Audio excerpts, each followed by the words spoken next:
Hey, Simplifiers, it's Evan Umberger here. I've got an incredible conversation with a good friend, Ben Brundage.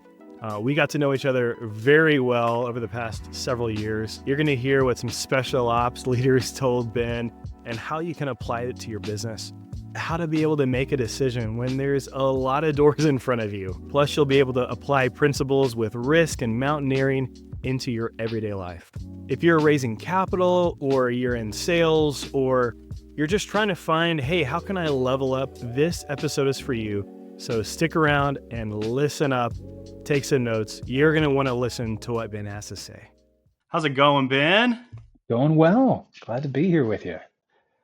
You guys may not know this, but this guy was just the steady Eddie who was watching me do terrible in the gym, was like, in CrossFit, and just like would bring in all sorts of encouragement.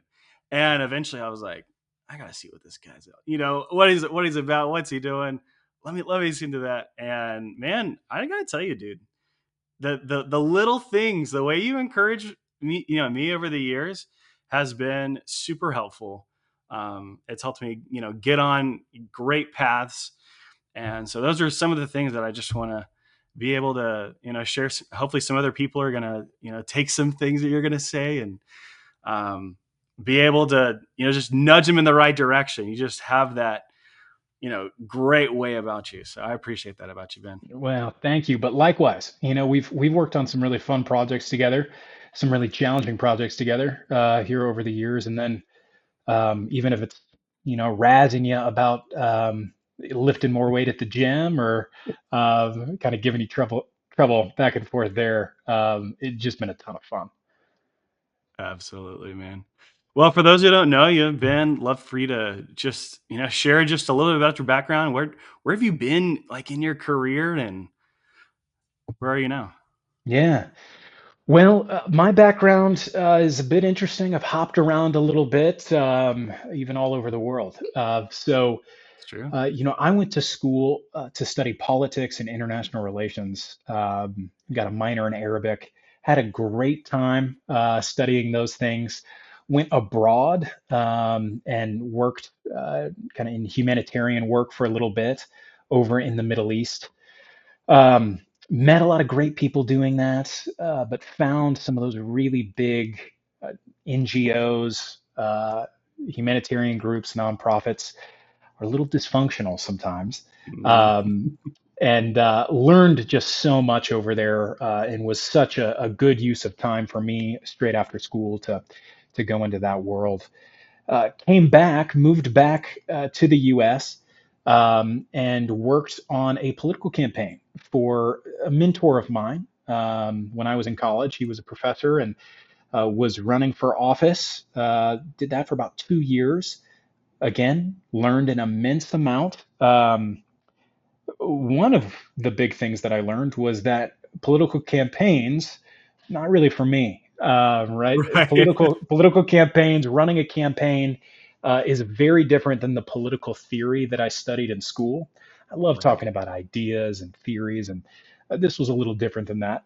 But successful race, working 100-hour weeks for 2 years, Wow. kind of cut my teeth in that world and really learned the down and dirty nitty gritty of marketing, how psychology blends in with marketing, how to tell a compelling story, and speak to an individual. One of the big things that I did on that campaign was I did a lot of the fundraising efforts for the Right. candidate for these larger checks, right? Politicians always need money. You always got to raise money. And so, we would try to lock down $1 million plus checks for this campaign, and got to interact with uh, just a lot of people that I hadn't really interacted with before, Sure. right? In that world, you got billionaires, flying around in private jets. You've got people who are extremely involved in the state that we were in. Um, just learned so much and really enjoyed telling that compelling narrative, trying to get into the mind of the person sitting across from me and how do we communicate clearly to you and your needs. but also express our needs as well. Hmm. Um, so really cut my teeth there, I would say professionally. Also, that guy that I was working for on his campaign, he is really high caliber. Sure. Just a really powerful, high caliber attorney, clerked at the Supreme Court. Is now in the U.S. Senate, and so great guy, very demanding, right? And so it was kind of this new caliber of excellence and kind of calling me Right. into excellence in my work. Um, so from there, moved back to my hometown, uh, married a gal from high school that I've known for years and years, and um, we've been married now. We're pushing 7 years here, which has been great. Woohoo. And I started getting into some development work and started flipping, remodeling, building homes, neighborhoods in the Kansas City area where I'm from. Um, the thing that I really enjoyed doing there, though, was telling this compelling narrative and getting investors for my projects. Right. From there, I then went to a real estate focused private equity firm. And exact same thing. That's the common thread of how do I get into the mind of an investor and communicate to you what this product is and how it can benefit you. And so did that for years and years, and then have recently kind of made a change to another shop and have really been enjoying it. A little more institutional grade now, and so instead of working day in and day out with ultra high net worth individuals, we're working more with institutional capital. Mhm. So a lot more kind of high level finance at this point, which has been a blast as well. So different type of marketing, but still kind of the same capital raising marketing world. So there's my background for you. That's awesome. What would you say? I mean, what were some of those, common threads of getting to know someone, getting to, like what would you say some of those patterns or some of those frameworks or whatever you would use to be able to um, really take care of people and understand what they want and kind of bridge those gaps. Yeah. Well, you can read well, the best sales books in the world are all telling you really to try to get into the mind um, of the person that you're talking to, of your client, of your prospect. And that's the key thing is knowing when to talk and when to not. That can be really challenging, especially you might feel the pressure to close this sale or deliver, but it's really asking questions. Asking compelling questions, being comfortable with some pauses and a little bit of silence, and really just letting this person communicate their needs to you and then speaking directly to those needs.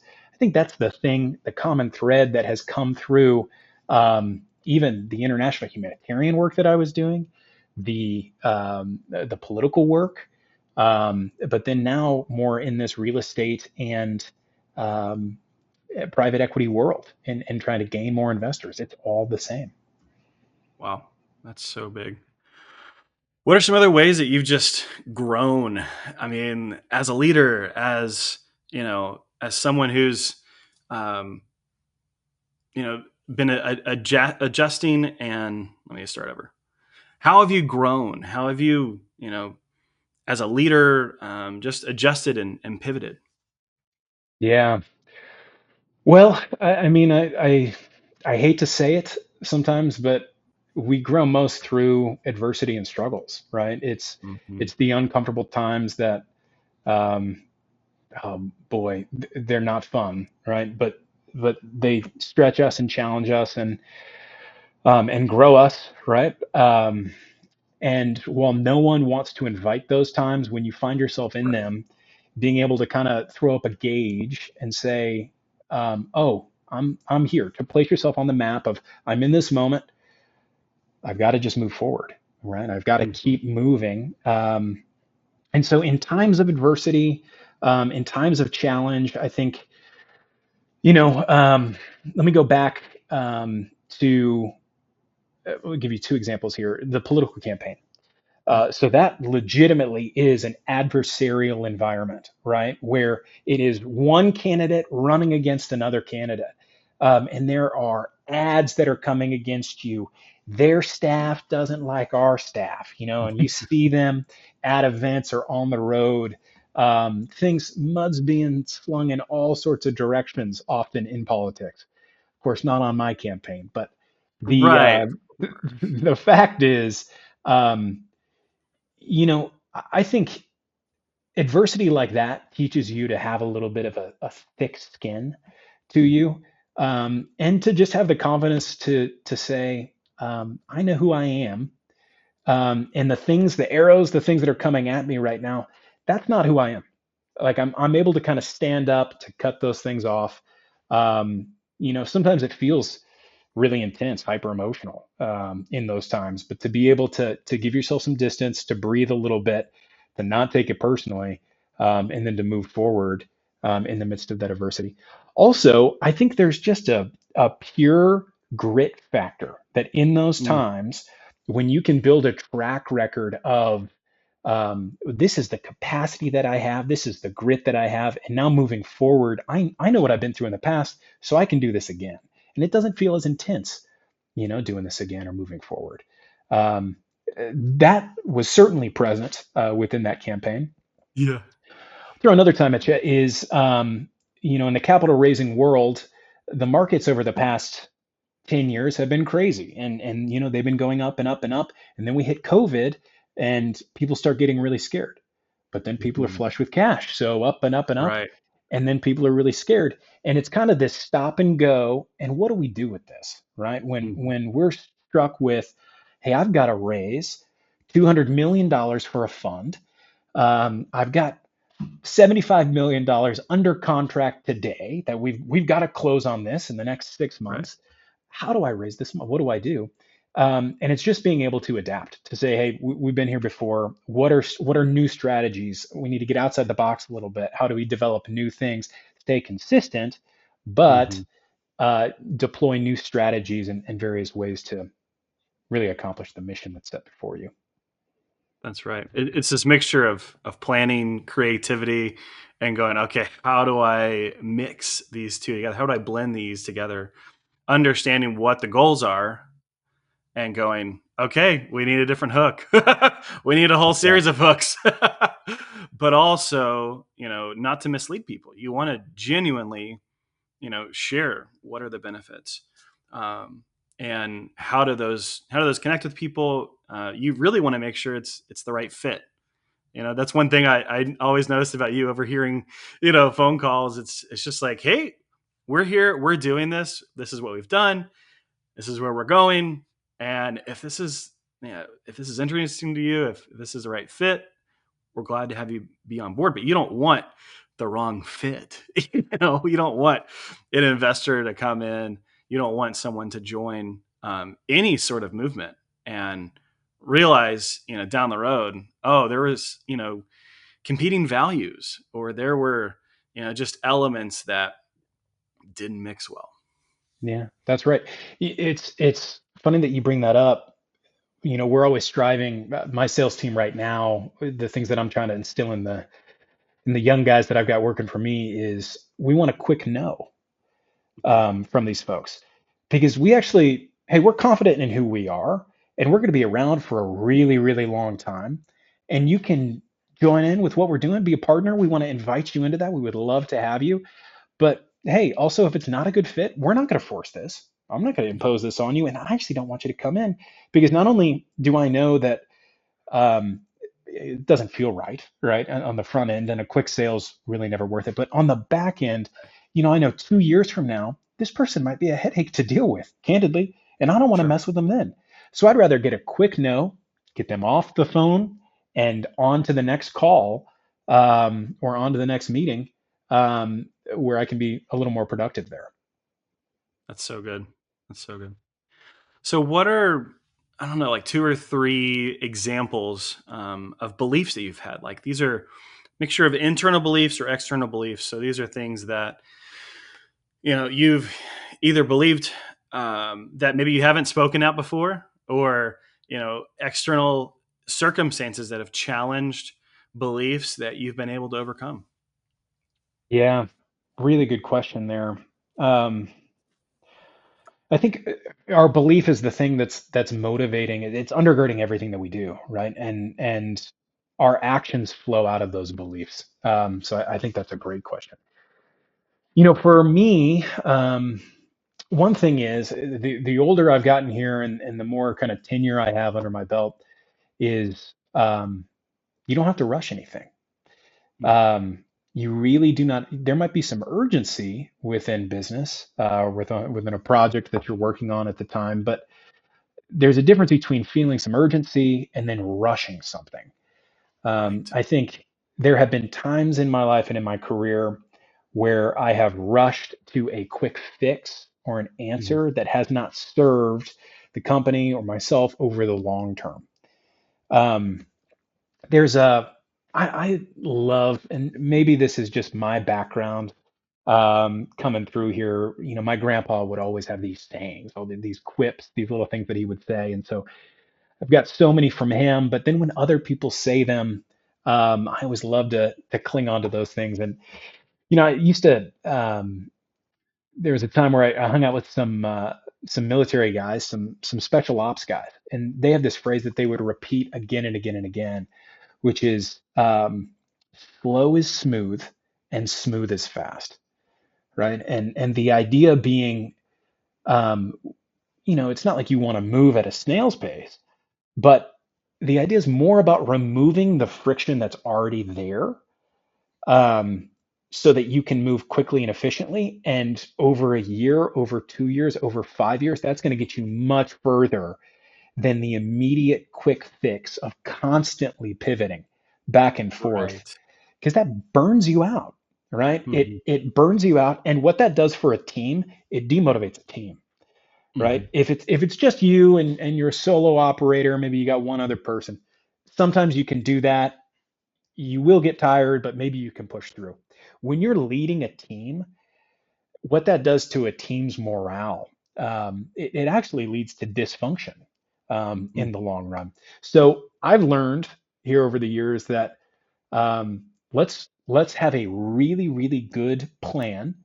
Let's execute that plan consistently, and let's really focus more than putting new things in the mix. Let's talk about taking some stuff away and removing the friction that's here.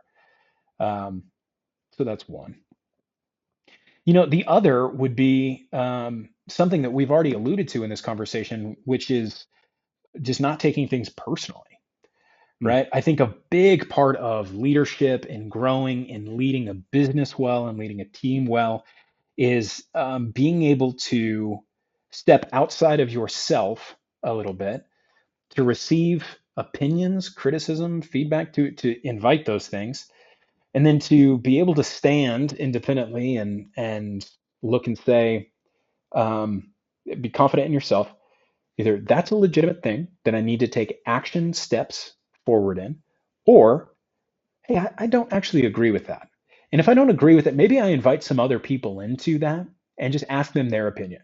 Maybe some more peer level folks would be able to speak into that a little bit more, and you can kind of get the consensus of the community a little bit, but not taking things personally and inviting Hmm. that feedback. I think, especially as a young man in the sales world, especially, it's really easy to be moving very, very fast, to take a lot of stuff personally, and you're constantly trying to hype yourself up and motivate yourself.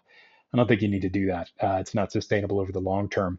A good, consistent, appropriate amount of energy, of knowing who you are, and just continuing to move forward, I think is appropriate. I love that. What's the best piece of leadership advice you'd like to share? Boy, yeah. Well, it's hard to distill things down into one little item here or one nugget for you. You know, I would attribute the majority of the success that I've experienced in my life to staying curious, I guess, of Mm. of asking questions. A lot of the things that we've already talked about today are things where you got to be a little confident in yourself, right? You got to know who you are. You got to ask questions of your team, of other people. But I think, I was in this book club once. A guy who had exited a bunch of businesses. Um, he retired a billionaire. Got a little bored with his time and kind of wrote a book. And he led some friends through this book. It was just a great experience. But I had asked him. I said, "Hey, I feel like there's 10, 15 doors options that I could walk through right now.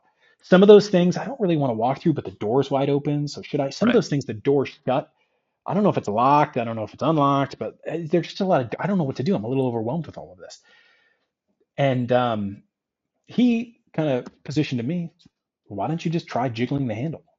There is no harm in asking questions and jiggling the handle and trying to have conversations with folks. And so I would say the best bit of leadership advice or the thing that has gone the farthest for me is just asking the question, not doing Mm. it in a salesy or chintzy way, but No. just kind of whether it's really small thing, walking up at the gate at the airport and just saying, "Hey, I'm just wondering, would you happen to have a first class seat available? Is there anything available there or at the hotel? Any upgrades available right now?" The worst that they're going to say is no, right? Sure.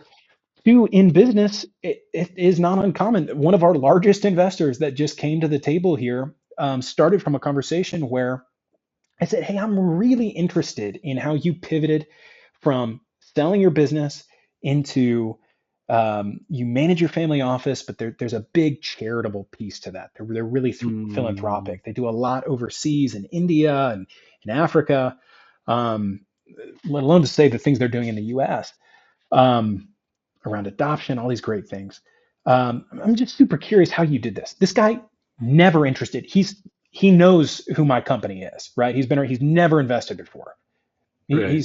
We've asked, right? My Sure. my my founder has asked him multiple times. He's always said no. But by just being curious about who he is as a person, and then at some point pivoting and saying, "Hey, you've known us for a long time. I'm just wondering why you haven't invested." And really Hmm. trying to be as authentic as possible. I'm really curious about that. Yeah. Um, and that just continues the conversation rolling. So um, the picture of just jiggling door handles. Hey, is this unlocked? Not forcing Right. it, right? That's important. You don't want to kick in that door because you No don't know way. what's on the other side always. But jiggling that door handle is the thing that's probably gone the farthest for me. I mean, and that's just, being kind. Like you're talking about, like, I think about just recently traveling, and we literally had, it was a flight back. My wife was sick.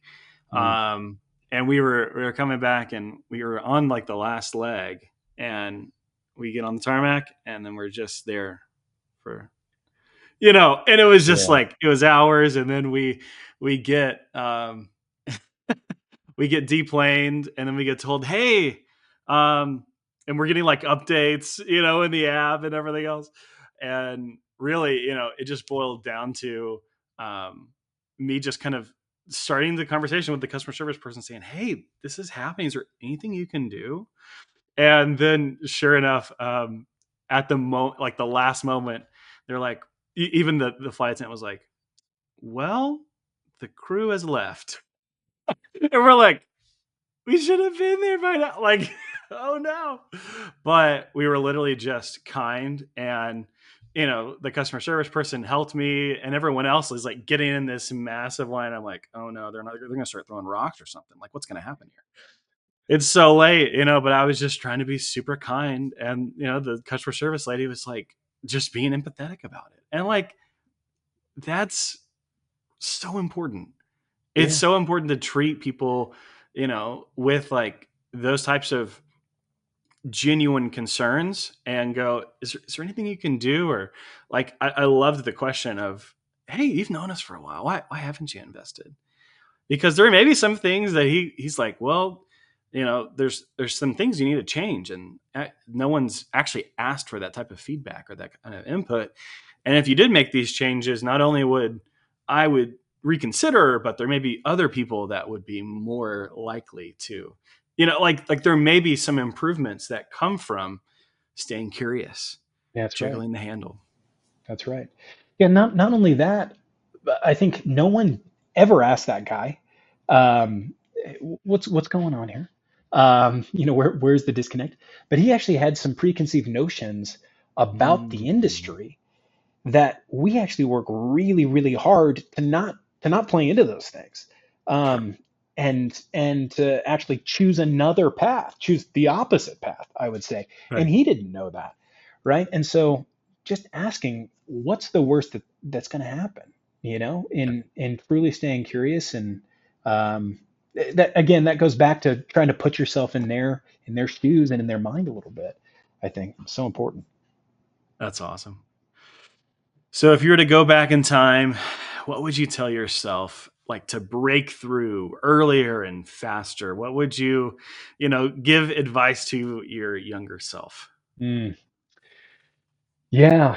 Um, Sometimes it's hard to go back because, right, even the things that we look at our past, and there's things that just get you going. They're so frustrating. I wish they wouldn't have happened, but they've made me who I am today, right? Mhm. There's a lot of experiences I wish that I didn't have, ways that I was treated that I wish I would have stepped out of certain Mm. situations a little bit earlier, or there's things I wish I wouldn't have said, but I learned from all of those things. Um, I think if I could go back, um, I would just encourage myself to just stay consistent.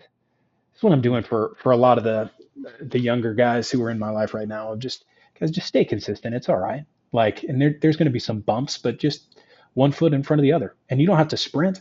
Let's not sprint. Let's stay consistent here. Um, that I would talk to myself about risk maybe a little bit.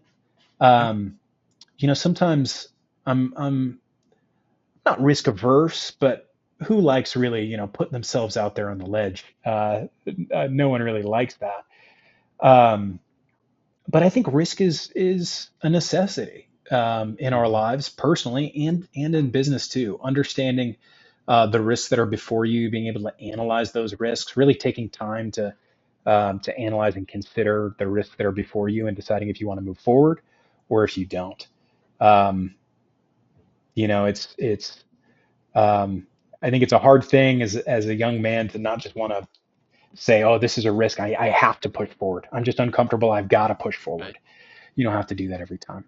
And knowing when to turn around as well. I Mhm. think that's another thing is, um, I think in our culture, we idolize maybe um, the sailor who there's kind of in the explorer world. I remember, just reading about these explorers as a young man, and we kind of idolize those who are caught in the storm, or, they're in the middle of the blizzard. Um, I think a good leader oftentimes knows, hey, those are really dark clouds and a thunderstorm's coming. I'm not going to hike up that 14er in Colorado right now. Like, I know the risks and I know the warning signs, right? It's being Yeah. able to learn the warning signs. But then there's times where it's, hey, there's some exposure on that cliff, and we got blue skies around us, and I want to get to the top, and again, analyzing the risk, and hey, it's worth moving forward. I've got enough safety protective mechanisms. I'm confident enough in myself. I can move forward. Being able to analyze risks in that sense, I think I would try to put some pressure there, um, to myself. What you guys don't know is that he's certified to be on the mountain with you. Do you want to share just a little bit about that? I mean, that's quite Sure. a that's a cool thing. Well, it's not the most common thing for flatlanders like us, people, who are living in the Midwest or the South. Um, but I spend a lot of time out in Colorado and Utah in the winters, and so have gotten into backcountry skiing, and have been certified on these avalanche kind of certification courses, and certified to guide. So if anyone needs a guide to go out and kind of ski mountaineer a little bit, I love doing it. It's a lot of fun. How does that play into having a plan and needing to pivot? Yeah. I Tell mean, me a this story or is two. it's directly applicable, right? The looking at clouds in Colorado is not a That's not just a random example here. Yep. That's a very real and tangible thing of, oftentimes, when you're backcountry skiing, you're looking at snowpack conditions, and anytime you step foot outside of the house, you're taking a risk, right? When you get Mhm. in the car and you put your seatbelt on and you pull out of your driveway, you are taking a risk. It's just you've got to calculate, is that risk worth taking to you? And what are the safeties, the controls, the things that are in place, um, that are going to minimize that risk? Same thing in the investing world, right? What are the safety mechanisms? What is the due diligence that's the whole process of going through the mechanisms, before you invest, um, to say what are the checks and balances here? So, really, really simple example. The way that snow falls, right, in the mountains, it has different moisture levels, and depending on when that snow falls and the amount of wind, sometimes, a snowflake, it's got its arms. If it's wind blown, it kind of curls in on itself. It makes a little ice ball. And that's when you really have to worry, is when those ice balls are sitting on top of ice balls from the previous week, right? That makes a layer Oh, that slips really easily. And so you're looking back in the past, you're looking at the conditions today, because sometimes it can be warm enough, everything can kind of melt together, it gets safe again. sure. But you're analyzing those things, right? You're looking at those things. And listen, um, oftentimes it's just not worth taking risks that a lot of people will just go out. Number one, they won't look. That's a huge risk, is not looking. Just look. Just ask the question, right? Um, but then two, the other thing is sometimes the risk is just way too high, and you've got to call it, and that's disappointing. That really is disappointing. It's really hard. It's just not worth moving forward because it's your life. Mhm. It is sometimes easier to call it when you're with people that you know and like and love, because you feel like, oh, I'm doing this for them. When you're with, if you're alone, or if you're Sure. with, some random people, and one person's kind of saying, hey, I'm comfortable with this, we could push forward. Knowing when your limit is, Right. that's hard. That's really hard to make that call. And I've experienced that more in the outdoor world than I have in the business world. Um, of people being comfortable with things that I'm not necessarily comfortable with. And you have to walk away, tail tucked between your legs. But at the end of the day, we're here and thriving. So excited about that. That's awesome. Well, what's a good way for people to get in touch with you and just see what you're up to? What are you doing? Yeah. Well, I mean, on social media, been Brundage, on LinkedIn. It's a great place to see kind of what I'm doing in the business world. And then, company I'm with, Crystal View Capital. If you go to their site, check out what Crystal View is doing. Some really really neat stuff, really fulfilling work. And we're traveling all the time. We're all over the country. So, if you are if you're in Virginia or Florida or California or Washington, odds are we'll be around sometime soon. So I'd love to connect with you, and take you to lunch, take you to dinner, and just have a great conversation. So Crystal View Capital or LinkedIn, probably the best options there. Great, Ben. Well, thanks so much for chatting. You've got some great perspectives, and I think our listeners are going to really love it. Yeah. Thanks for your time. Happy to be on. All right, I've got a few things that I'm going to take away. The first would be slow is smooth and smooth is fast. The second thing is just to be curious and jiggle the handles on the doors in the hallway. And last, stay consistent. All three of those things are just so important. I want to hear from you. What else stuck out to you? Let me know. Until next time, keep it simple, Saints.